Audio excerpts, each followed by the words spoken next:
Tu es fou, moi aussi je m'en fous. On va déconner, oh. On va s'enjailler, oh. Oh, oh, oh, oh.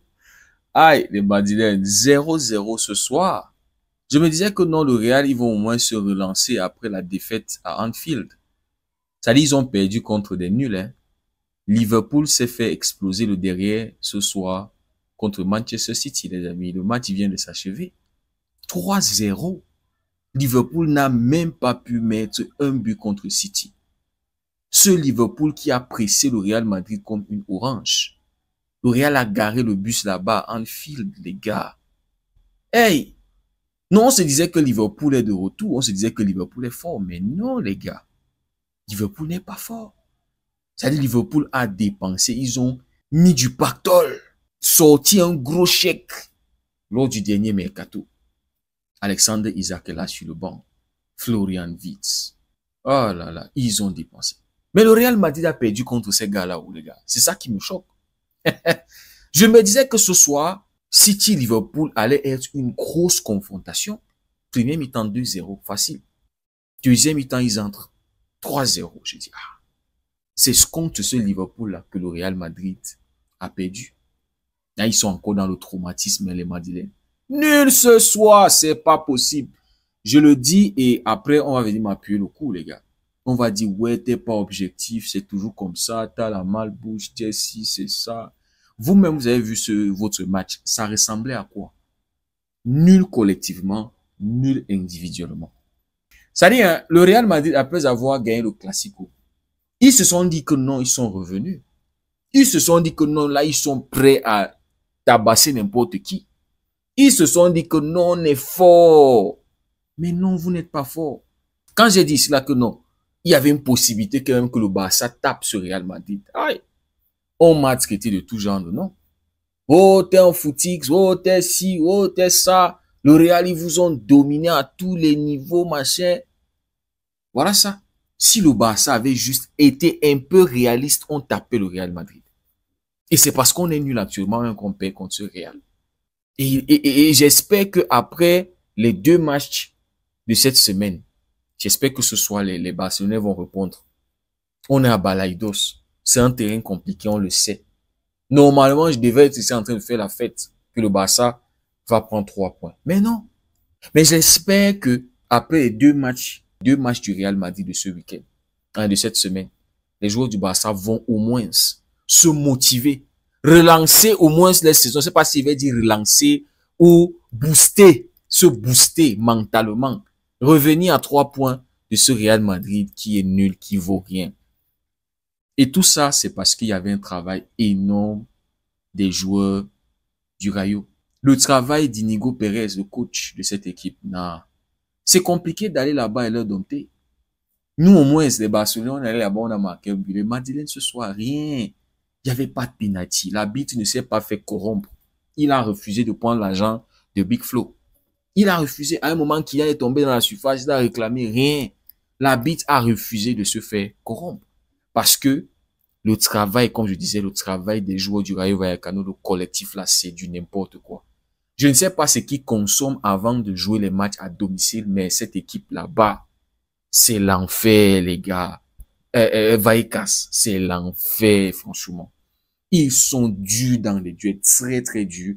Le marquage individuel, la défense, la façon de défendre, l'intensité, le pressing, tactiquement et même techniquement. Hein.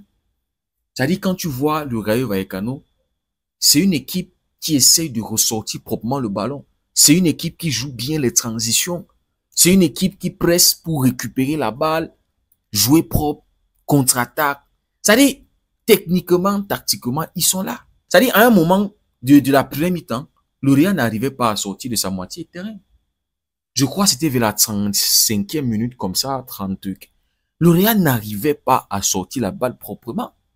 Ils étaient pressés complètement.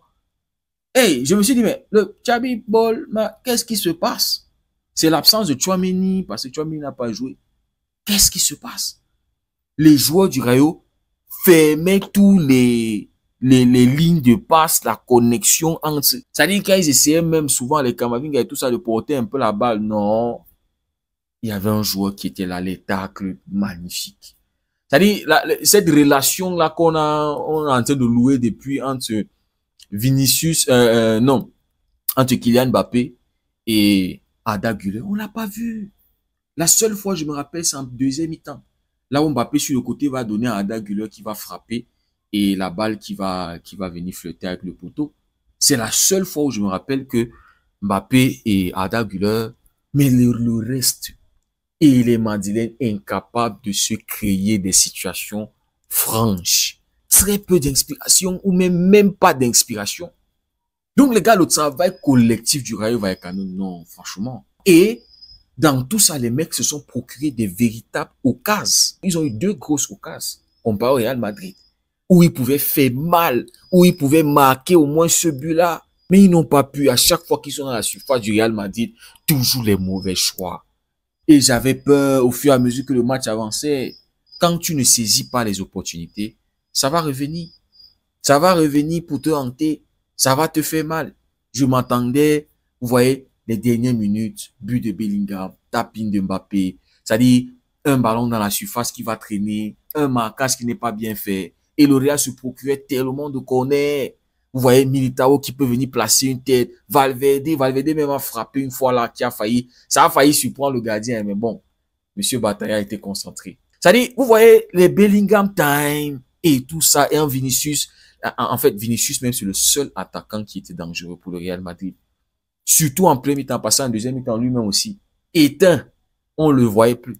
Premier mi-temps, le mec te driblait, te faisait des petits ponts là, déstabilisation, même des repris défensifs, récupération. C'est-à-dire que Vinicius était au top en premier mi-temps.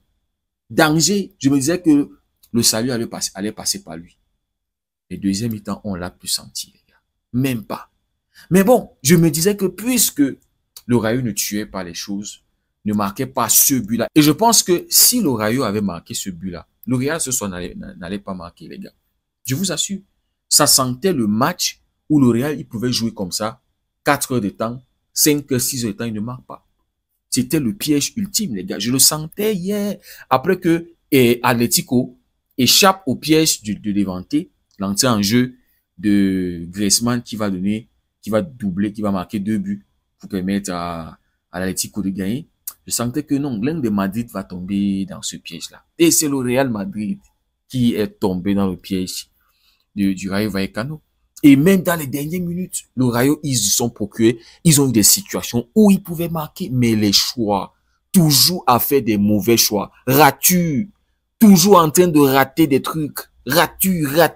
À la 20e minute, il a une magnifique opportunité où il peut faire une passe en retrait pour que l'un de ses coéquipiers vienne faire un tapis. Mais non, il choisit de frapper. Ici, par la sonne, en deuxième mi-temps, le mec qui veut lober Courtois au lieu de servir son attaquant en profondeur. Des situations comme ça parce que les gars, ils pressaient le Real Madrid. Physiquement, les gars étaient dans les duels. Ah, ça m'a fait mal parce qu'il y avait l'opportunité. Hein. C'est-à-dire le Real pouvait perdre les 3 points ce soir. Je vous avais dit, mon pronostic, dans le pire des cas, c'était un match pour le Real. Je n'excluais pas le fait que le Real pouvait perdre. Et c'était possible. Mais aussi que le Real gagne. Vous voyez, histoire de se remettre en confiance. Histoire, après une défaite à Anfield, en Champions League, la première défaite, c'était la deuxième défaite. Je me disais que non, le Real, ils vont au moins se rassurer avant la trêve internationale. Déjà qu'il y a des questionnements, hein, il y a des doutes. Autour de Xabi Alonso, l'équipe et machin s'est monté. Je me disais que non, ils vont gagner, mettre un peu la pression sur le Barça avant la trêve. Mais non. Et là, j'espère que le Barça, ils vont profiter. Après avoir perdu 2 points comme ça, le Barça doit réduire la distance. Tu gagnes ce soir, peu importe, les gars, ce soir, peu importe la manière. Si on gagne, on gagne. Je suis là, je célèbre. Je célèbre, peu importe la manière. Je veux mes 3 points ce soir. C'est-à-dire, le Real, ils doivent encore sentir ça sur eux. C'est-à-dire, on doit les mettre cette pression-là. Et j'espère qu'on va se réveiller. Parce que un bon Barça va encore allumer ce Real Madrid cette saison. C'est possible, les gars. Mais il faut juste qu'on se réveille. Donc, les Madrilènes étaient nuls ce soir. Et vous ne méritez même pas de gagner ce match. C'est ça qui est la vérité. Et en plus de ça, vous avez le soi-disant meilleur joueur du monde. Il était où ce soir, Kylian? Encore une fois de plus, dans un grand match, il n'est pas là. Quand il n'y a pas d'espace, inexistant, fantomatique. Je ne sais pas pourquoi Xabi Alonso ne le fait pas sortir alors qu'il ne foutait rien. Oui, on va dire, ouais, c'est Kylian, sur une occasion, sur une situation, sur un truc, il est capable de faire la diff. Mais il n'y avait rien. Il n'y avait pas de penalty par Real Madrid.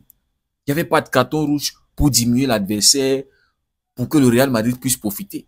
Et même, je me rappelle, les gars, premier mi-temps, il y a une faute commise ici par la zone. C'était lors de la période où le Real était un peu en train de souffrir, n'arrivait pas à faire sortir la balle. Ici par la zone et son coéquipier, ils viennent presser, récupérer la balle. Je pense que c'est Kamavinga qui commet la faute. Au lieu que l'arbitre laisse l'avantage, non, il siffle. Ça, monsieur l'arbitre. Alors que c'était la faute en faveur du Rayo Vallecano. Derrière, contre-attaque qui pouvait faire mal. L'arbitre, non, il revient sur la faute. En tout cas, les gars, Kylian encore absent. Hein. Les records de Messi en nombre de buts, là, ça va être compliqué. Voici 2 matchs sans marquer de but. Ça va être compliqué, les gars. Dites-moi ce que vous en pensez en commentaire. Si le contenu vous a plu, n'hésitez pas à liker, à partager. Pour ceux qui découvrent cette communauté, c'est gratuit. N'hésitez pas à nous rejoindre. Merci beaucoup d'avoir suivi la vidéo. Et n'oubliez pas, quand vous likez les vidéos, vous pouvez booster directement. C'est là, dès que vous likez, vous allez voir Boost. Cliquez sur Boost, c'est gratuit. Vous pouvez le faire chez tous vos créateurs de contenu, les gars. Ça permet de nous soutenir, les gars. Merci beaucoup. On se dit à très bientôt pour le débrief du match du Barça.